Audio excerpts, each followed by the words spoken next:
Hi friends, welcome to Foodies Lounge by Ramya.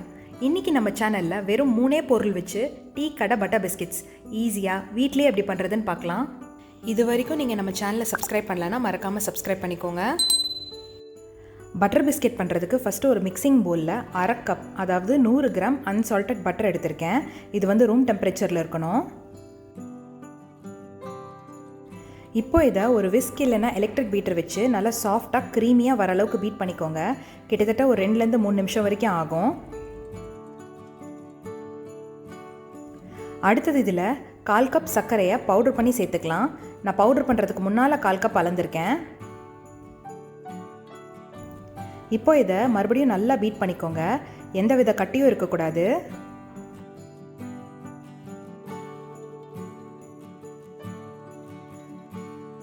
கூடவே இதில் அரை டீஸ்பூன் வெனிலா எக்ஸ்ட்ராக்ட் சேர்த்துக்கலாம். இது வந்து ஆப்ஷனல் தான். கடைசியாக 1 கப் மைதா மாவு சேர்த்துக்கலாம். அடுத்தது இதை ஒரு வாட்டி லைட்டாக மிக்ஸ் பண்ணிக்கோங்க. அப்புறம் நம்ம கை வச்சு சேர்த்து கொண்டு வரணும். ஒருவேளை உங்களுக்கு சேர்த்து கொண்டு வர கஷ்டமாக இருந்ததுன்னா நீங்கள் 1-2 டேபிள் ஸ்பூன் வரைக்கும் பால் யூஸ் பண்ணிக்கலாம். ரொம்ப சப்பாத்தி மாவு மாதிரி போட்டு பிசையக்கூடாது. எல்லாமே சேர்ந்து வந்தாலே போதும். அடுத்தது இது ஒரு பிளாக் மாதிரி ரெடி பண்ணிக்கோங்க. நீங்கள் குக்கி கட்டரில் போடுறீங்கன்னா இந்த ஸ்டெப் தேவையில்லை. டைரெக்டாக மாவு எடுத்து குக்கி கட்டரில் போட்டு உங்களுக்கு பிடிச்ச ஷேப்பில் பிஸ்கட் பண்ணிக்கலாம். அடுத்தது ஒரு கிளிங் ராப் இல்லைன்னா ஃபாயில் பேப்பரில் ரோல் பண்ணி ஒரு 10 நிமிஷம் ஃப்ரீசரில் வச்சுருங்க. இப்போது ஒரு 1/2 சென்டிமீட்டர் திக்னஸில் கட் பண்ணிக்கோங்க. நம்ம ஃப்ரீசரில் வச்சாதான் கட் பண்ணுறதுக்கு ஸ்மூத்தாக வரும், இல்லைன்னா துண்டு துண்டாக போயிடும். இந்த மாவை நீங்கள் 1 மாதம் கூட ஃப்ரீசரில் வச்சுக்கலாம். எப்பப்போ தேவையோ அப்பப்போ ஃப்ரெஷ்ஷாக பேக் பண்ணிக்கலாம்.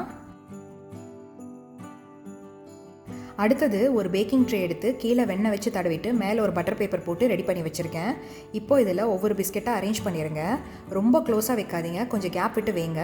ஏன்னா இது பேக் ஆகும்போது கொஞ்சம் பெருசாகி வரும்.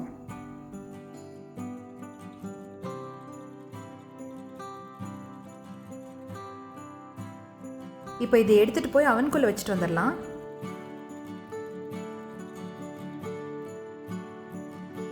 இப்போ நம்மளோட பிஸ்கெட்ஸ் எல்லாம் அவன்லேருந்து வெளியே எடுத்தாச்சு. ஃபஸ்ட்டு கொஞ்சம் சாஃப்டாக தான் இருக்கும். இது நல்லா ஆறுனதுக்கப்புறமா க்ரன்ச்சியாக மாறிடும். பாருங்கள் எவ்வளோ பர்ஃபெக்டாக பேக் ஆகி வந்திருக்குன்னு. பின்னாலேயும் கலர் ரொம்ப ஈவனாக வந்திருக்கு.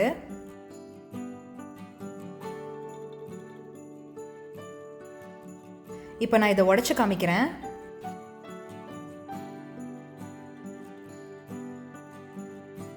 ஸோ ஃப்ரெண்ட்ஸ், நம்மளோட பட்டர் பிஸ்கெட்ஸ் வீட்லேயே எவ்வளோ ஈஸியாக பண்ணோம் நீங்களே பார்த்தீங்கல்ல.